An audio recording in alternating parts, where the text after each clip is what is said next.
Welcome to this podcast. Its topic tonight is the use of iPads in the classroom as seen from the perspective of a student. I'm Marissa Dietrich.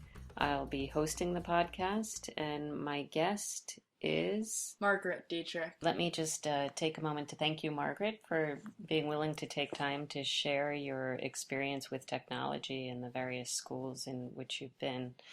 Why don't you just tell us a little bit about yourself? Well, I'm 14, and I've been to 4 schools so far, and each one had a variation in the technology that they used. I don't remember much about the technology we used in Dakar. I know that there weren't any computers in the classroom, but we did go to a computer lab. The earliest memory I have of using technology would be in Ghana, which was the second school I went to. We had a computer lab that we would go to and we learned how to type. And we also had personal laptops shared between the 5th grade classrooms. We learned how to research on those laptops, and we also learned how to create Word docs and PowerPoint. So can you tell us, how did the level of technology change when you came back to the States? When I came back to the United States, I was living in Chicago. The school that I went to, we didn't have very much technology. We had one computer lab with maybe a dozen computers, and there were no smartboards in the classroom. When I moved to Montgomery, we had laptops in the classrooms that I think the laptops in the middle school were shared between the entire middle school, and they were 10 years old and falling apart. Then finally, when I was in 7th grade, they introduced iPads into the high school. This year, I'm now in 9th. Our school district decided to give iPads to the students and staff in K through 12. So now everyone uses iPads to do their work. So that's a huge jump for you, to move from really not using much technology at all in Chicago, not having anything available to you, using notebooks and pencils and pens to do your work, to having an iPad on which you basically do all your work now, right?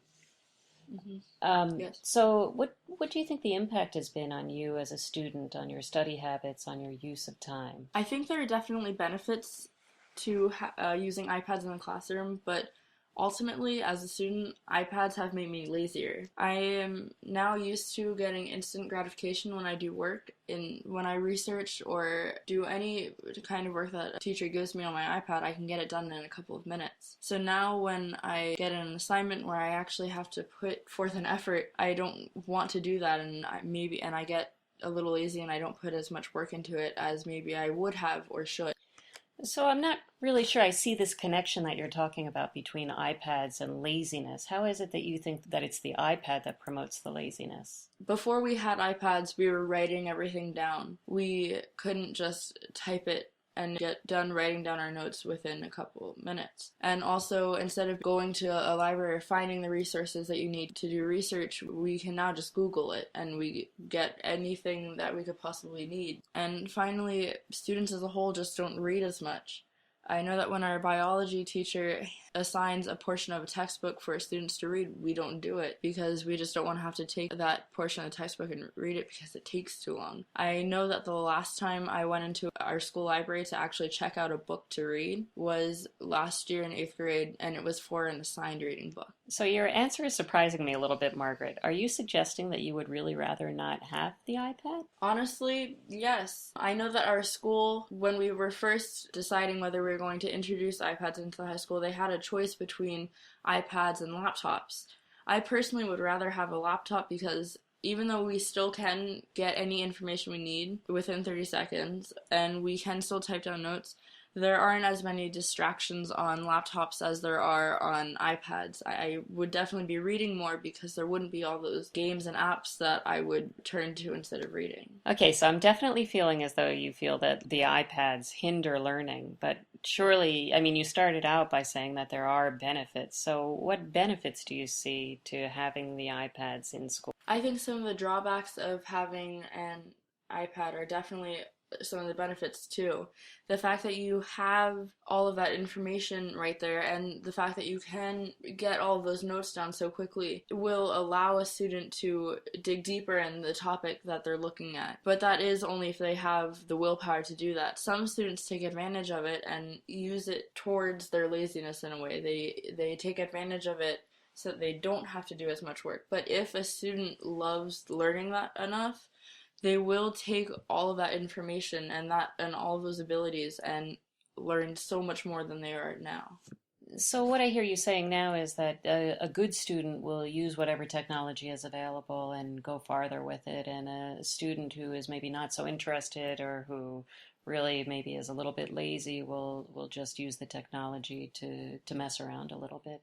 Something that I want to clear up is that sometimes students will use iPads just to get their work done and they don't go further into it because they don't know that they can. And I think that something that needs to happen is to show students that there are ways for them to be able to learn more. So I want to switch from talking about how the students have sort of received having the iPads to ask you how you think it's improved teaching. Like, what have the best teachers done with the iPads with your classes? The best teachers know that the iPads are a tool to stimulate or help learning, not something that they should base their curriculum around. I also think that iPads have helped teachers figure out where their students are, maybe some of their more academic students or some of students that are ahead. It's helped them figure out where they are and what they already know and what the teacher needs to go over and what the teacher doesn't need to go over.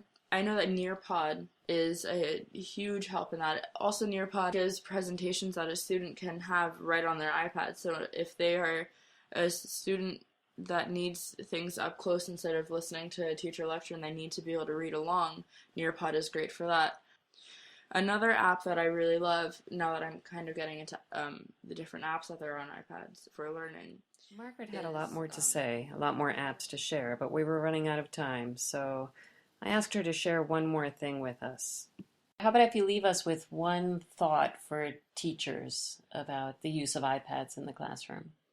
I think that teachers should definitely welcome the use. There's no way that we can stop technology from advancing, so I think the sooner that we bring iPads into our classroom and new technology into our classroom, the faster we'll become ahead of the game.